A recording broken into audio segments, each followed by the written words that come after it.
जय हिंद बच्चों, मैं किरण पांडे आज आपको कक्षा 11 आरोह भागे में साए में धूप नामक जो पाठ से लिया गया है गज़ल, जो दुष्यंत कुमार द्वारा रचित है।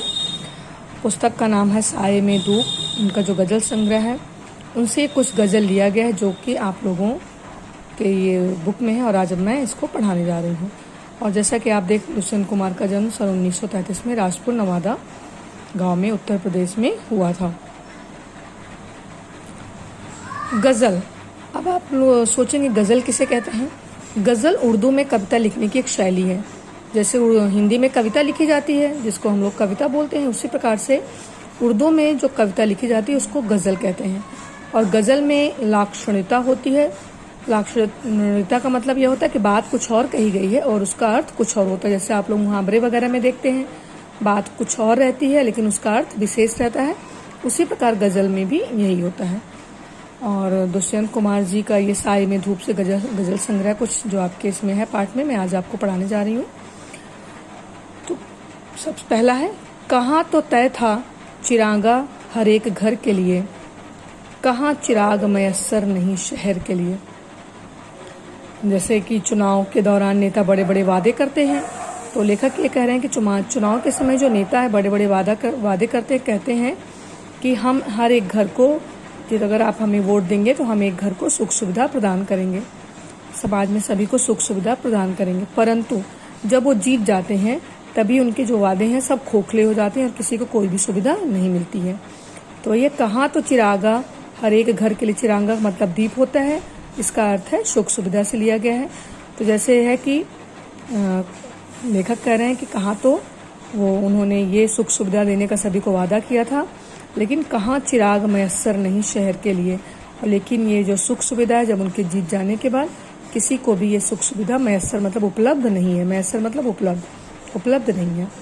पहला हो गया। दूसरा है, यहाँ दरख्तों के साए में धूप लगती है, यहाँ दरख्तों के साए में धूप लगती है, चलो चलें यहाँ से चलें उम्र भर के लिए। तो दुष्यंत कुमार जी कह रहे हैं गज़ल में कि दरख्तों मतलब पेड़ों, कि पेड़ों के साए में धूप लगती है। जहाँ पे सुख सुविधा जितनी उनकी मिली थी वो सुख सुविधा नहीं मिल रही है, तो वही कह रहे हैं कि यहाँ पर जो पेड़ों के साए में धूप लग रही है, पेड़ उनको छाया नहीं दे रहे हैं, तो चलिए अब यहाँ से हम लोग चलें किसी और दूसरी जगह चलें जहाँ पे उनको सारी सुख सुविधाएं मिल सकें। तीसरा है, न हो कमीज तो पाँवों से पेट ढक लेंगे, ये लोग कितने मुनासिब हैं इस सफ़र के लिए। फिर कभी आगे कह रहे हैं गरीबी को लेकर के कि जो लोग निम्न वर्ग के लोग हैं उनको सुख सुविधा नहीं मिलती है तो भी अपने जीवन जीने का एक तरीका ढूंढ लेते हैं। वो अपने शरीर को अपने पाँव से भी ढक लेते हैं। अगर उनके पास कपड़ा नहीं है तो अपने शरीर को भी अपने पाँव से ढक लेंगे, लेकिन किसी को दिखाएंगे नहीं। अपनी गरीबी वो पर्दा डाल लेंगे।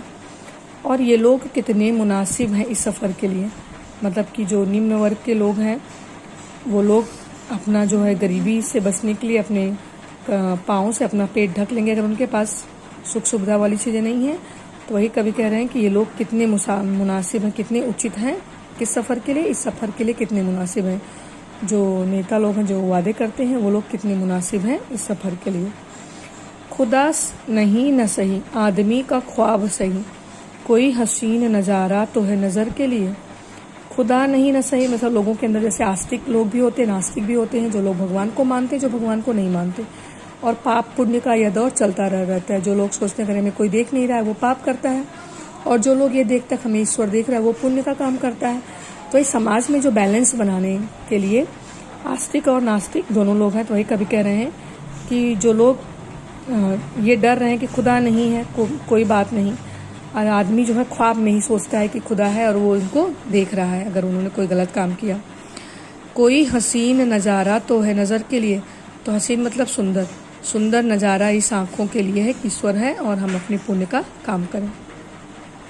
वे मुतमईन है कि पत्थर पिघल नहीं सकता, मैं बेकरार हूँ आवाज़ में असर के लिए।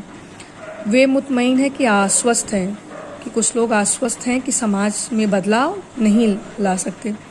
कुछ लोग इस बात से आश्वस्त हैं कि समाज में चाहे कुछ भी कर लें लेकिन बदलाव नहीं आ सकता चाहे कितना भी चिल्ला लें। और मैं बेकरार हूँ आवाज़ में असर के लिए। कवि जो है लिख रहा है कि मैं बेकरार हूँ, बेचैन हूँ कि उनकी आवाज़ से समाज में असर आए, समाज में बदलाव आए। तेरा निज़ाम है सिलदे जुबान शायर की, एहतियात ज़रूरी है इस बहर के लिए। निज़ाम मतलब शासन। तो जो लोग देश को आज़ाद कराने के लिए लोगों के अंदर जागरूकता की भावना जगाते थे, देशभक्ति की भावना जगाते थे, तो अंग्रेज़ उन लोगों को की बातों को बंद करवा देते थे, उनकी पत्रिकाओं को, उनकी कविताओं को छपने नहीं देते थे। तो उसी प्रकार कवि कह रहे हैं कि तेरा जो शासन है वो चाहे जुबान, शायर की जुबान सिल दे, कवि की जो जुबान है सिल दे, जो लोगों को जागरूकता करने की जो जुबान है वो सिल दे। ये एहतियात ज़रूरी है इस बहर के लिए। तो जो कविता वो लिख रहा है समाज को जागरूक करने के लिए, उसके लिए ये बहर मतलब कविता, जो कविता वो समाज को जागरूक करने के लिए लिख रहा है, उसके लिए एहतियात ज़रूरी है कि जो शासन है उस शायर की जुबान को सिल दे। लास्ट है, जिए तो अपने बगीचे में गुलमोहर के तले, मरे तो गैर की गलियों में गुलमोहर के लिए। इसमें है अधिकार के लिए। कवि जैसे कह रहा है कि अधिकार के लिए लड़ने के लिए, कि जिए तो अपने बगीचे में गुलमोहर, गुलमोहर का मतलब है जैसे अपने अधिकार के लिए।